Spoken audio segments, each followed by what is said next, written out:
Hello Guardians, it is Ebontis here, and I wanted to discuss Festival of the Lost with all of you, so you know if you should be checking it out, if you can check it out, what's going to be involved in it this time around, and if there's anything that you want to make sure you don't miss out on during it, depending on what you've got going on in your gaming world and in your Destiny world for the upcoming weeks. This event is going to run, first off, from October 16th, so probably close to when you're going to be watching this video, all the way through November 6th. So it is a 3-week event, which is cool. Plenty of time to experience it. The reason I say plenty of time, starting on October 16th, we also have Iron Banner, and we also have the highest level of Taken Curse in the Dreaming City, so this is the time when the Shattered Throne, which is that mini raid dungeon, whatever you want to call it, is available. So between Iron Banner, actually having every bounty grant you powerful gear, and the Shattered Throne, which is a really cool thing once you're high enough level, I would recommend probably some in the realm of 580. If you are able to do both of those things, you may not want to jump straight into this content. It should be cool, but the nice thing is it's going to be around for 3 weeks, so you don't have to do it in just 1 week. So I like how they gave us some flexibility and some time to this. What is going to be within this content? Well, first thing is going to be what they call the Haunted Forest. Now on the screen you guys know the Infinite Forest. This is from the Osiris expansion. And you're like, well, I didn't buy the Osiris expansion. Am I screwed out of this content? The answer is no. Their description basically says this is going to be for everybody. Whether you have Destiny 2 vanilla only, whether you got the first 2 expansions, if you got Forsaken and everything else. No matter what you've purchased, this is potentially going to be from a separate way to enter the Haunted Forest. So it should be available for everyone. Now, it will be available for everyone. There's a specific reward from that, and the power level of that drop is going to be dependent on your gear. If you only have Vanilla Destiny, then maybe you're going to cap out at 300. If you have Warmind, maybe that item's going to be at 380. If you have Forsaken, it actually will be a 600 power level drop. You're going, what is it? Okay, it is the Horror Story. It is an auto rifle, fully masterworked, with Zen Moment and Rampage. And I don't know what the Masterwork perk is, they don't say it yet. But it is an exclusive weapon to this little seasonal piece of content, which is cool. The other piece, and we don't know if this is going to come from the Infinite Forest, or the Haunted Forest, I should say. If this is going to be from a quest line, don't know yet. So that one we'll have to see where it comes from. I'm sure people figure it out in the first day. I may not be the first one to get it to you, but as soon as I know, I will let you guys know. But the Haunted Forest, you're probably wondering what that is. Well, many people when the Infinite Forest came out were hoping it was actually that in some way, shape, fashion, or form. Infinite. You have an infinite, section. You'll have this door that you would, get up to, spawn, and it's going to spawn another section of it. You'll have some minis through there, another door, and then it'll spawn another piece of content. And they're just like little chunks that are like, puzzled together. And we were hoping that could be something you could come in here, work through, kind of a Horde mode. That's what this potentially could be. Now, I won't know until I play it tomorrow, but basically they describe it as 15 minutes, how far can you get? The farther you get in, the more difficult the content gets. So that's kind of one of the caveats to this, is the more you are actually able to do, the harder it's going to be. So running with a fire team is going to be probably advisable, but if you don't run with a fire team, they say a solo queue is an option. And maybe there's going to be a challenge for that, because the Shattered Throne has a solo queue option, and it would be kind of cool if they throw something like in there for this as well. Now, no one knows, but there's an interesting thing to this. It's going to be an activity that can be match made, that can be solo played, and it's going to be your choice. Now, I know that sounds minor, but that is honestly the first time they have done anything like that. If you do a Nightfall, however big your fire team is, 1, 2, or 3, that's what you go into the Nightfall as. If you do strikes, that's pretty much straight up just going to be match made no matter what you do. This is the first time we have a choice, so that's kind of an interesting thing to this, and I'm kind of hoping this opens doors for other things to have that same, effect as well. So that's pretty cool, first off. Now, 15 minutes, see how far you can go. You can speedrun some strikes in about 15 minutes, so there is potential for quite a bit. My curiosity is going to be if speedrunners out there, the crazy, awesome, expert level people, how far they get in, if there is actually an end, or if it just keeps going. Now, maybe there's a certain checkpoint. If you get to that, you get a certain reward. If you make it to a second one, you get a certain reward. I'm kind of wondering if they do make it literally never ending. That would be kind of cool, because I know people are going to push and push and push and try and figure out where the wall finally is, but maybe there's not one. My guess is there probably is at some point, but we'll have to see if anybody makes it to that level. But it is very cool, just the fact that we've got more content coming to us, And they're finally utilizing a space that was what I would call very underutilized, to say the absolute least. So that's kind of cool piece stage 1. Secondly, this event, as I told you guys, is going to be 3 weeks long. If I didn't tell you yet, I'll tell you now.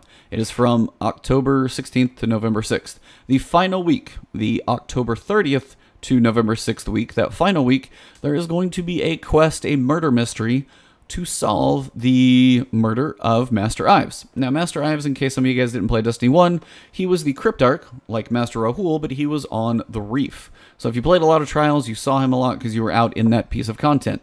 But if you weren't out there very frequently, you may not have seen him much, may not know who he is, but someone has murdered him, and there's going to be a quest only in the final week to basically hunt down the killer of this previous NPC character. So that's kind of cool, the fact that we actually get to go hunt somebody down, see what happened. I'm not sure if that's going to be where the auto rifle comes from or what the deal is, but we're going to have some content to check out, and it's kind of a week-long quest. So depending on if you're around or not, it's going to be a good time to make sure that you're going to find a little bit of time to see if we can knock this quest out. So that should be kind of interesting. You're always going to have your cosmetics and stuff from events like this. You've got a lot of masks. We don't know how those are going to be involved.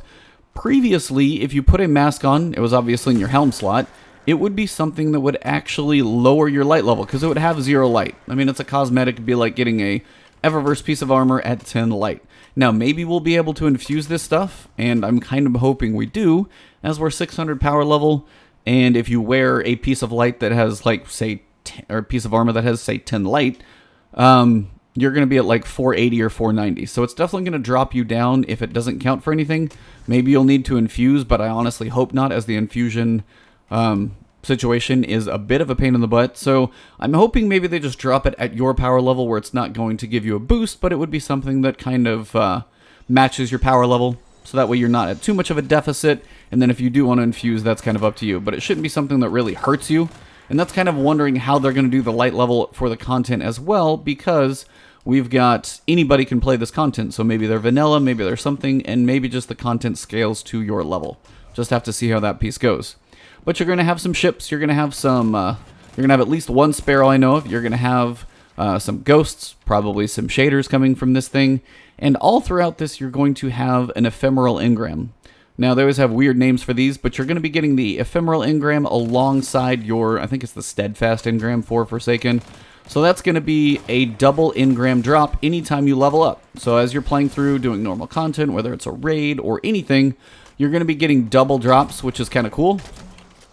And that's going to be double, double bright engrams, basically. So those will be coming to you twice as fast, some new stuff and some old stuff. I think it also has been confirmed. If I'm wrong, I'm sorry. But I do believe I've seen the fact that they are going to treat this as a checklist. If I get one of the new crazy ships from this event, then I won't get a duplicate of that until I literally have everything. So you're going to be working off a checklist, and once you have that, you shouldn't get a duplicate until you have everything.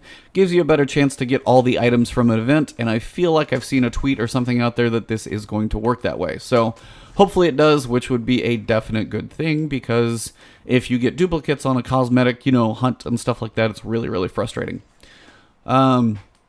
So that's one other piece. We're going to have some random bounties and stuff. There's going to be some triumphs, so if you want to jump in and work on those for your score, I'm sure there's something related to, something with the haunted forest of see if you can get so far in, see if you can survive for the full 15 minutes, see if you can get to this checkpoint. I don't know, but I have a hunch there's going to be something like that. But between ghosts, sparrows, ships, we've got the haunted forest, which is like a mini Horde mode. We've got the quest in the final week, and a bunch of cosmetic stuff that you're going to be able to get on top of everything else that you're still doing within Destiny. This actually sounds like a cool event. My biggest intrigue is if they do the haunted forest right. If you have something like this, every time you spawn a platform, you don't know what's going to be coming, you don't know what enemies you're going to fight. And when we get to the haunted forest, it's supposed to get harder and harder and harder as you progress through it. So that's kind of a cool thing.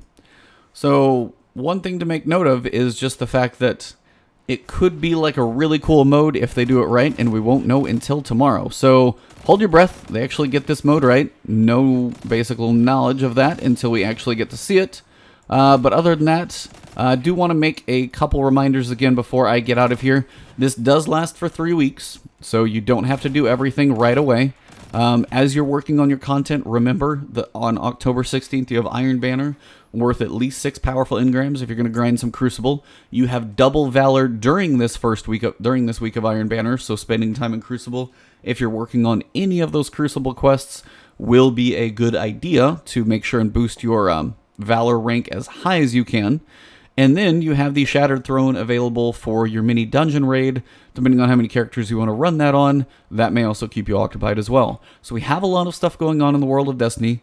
So don't feel like you have to rush through all of the Festival of the Lost content first and miss out on the other stuff. You have more time for Festival of the Lost. So what I would really focus on is honestly some of the other important stuff first. Like Festival of the Lost, I don't see giving you a big upgrade outside of that auto rifle because it's going to be a 600 power level weapon.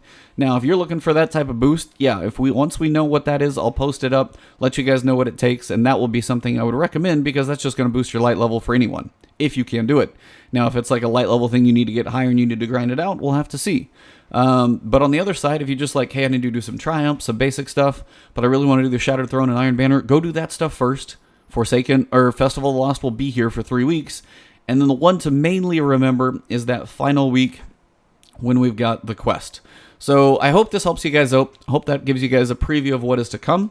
I'm honestly crossing my fingers. The Haunted Forest is really cool. Gives us a good challenge.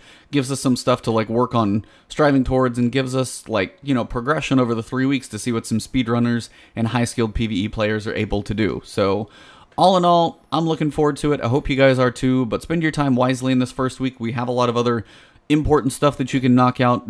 Double and triple Valor, going to be big. Shattered Throne, also cool. And then Festival, it's a good time to play Destiny. Call of Duty just came out. If you guys haven't tried that out, Blackout is cool and fun. I've heard really good reviews of lots of the different pieces of that game. We know Red Dead is in a couple of weeks, so, you're going to be pulled in multiple places all over the place, depending on what is going on in your gaming world. So just pick your time. Don't forget about the, murder mystery from October 30th to November 6th. If you fall into Red Dead, step out for a little bit, at least see what that's about, and then you can step back into that world. I don't blame you. But all in all, thank you guys. The support on the channel has been awesome. The growth continues. And really from the bottom of my heart to all of you guys, thank you. This is the biggest boost I've ever had in subscribers for me, and it's been amazing. So thank you for the support. Spread the word. If you enjoy the content, subscribe to the channel. That's probably one of the biggest things you guys can do to help me out. Helps me grow, helps me spread. Like the video if you do enjoy these videos, guys. Leave a comment below. I try and literally read all of them, so if you say something, I will see it. And you can follow me on Twitch or Twitter at Ebontis. But again, right here, YouTube's the biggest one. Subscribe, hit that alert bell, and I'll keep the videos coming to you with as much as we can about what is to come in the future weeks. So thank you guys very much. I will see you in whatever video comes next, probably the weekly reset tomorrow. So thank you all. Have an awesome day, morning, evening, wherever you're at around the world. Keep being amazing and enjoy Destiny 2 and whatever else you're playing. Have fun, kick some butt, and enjoy your day.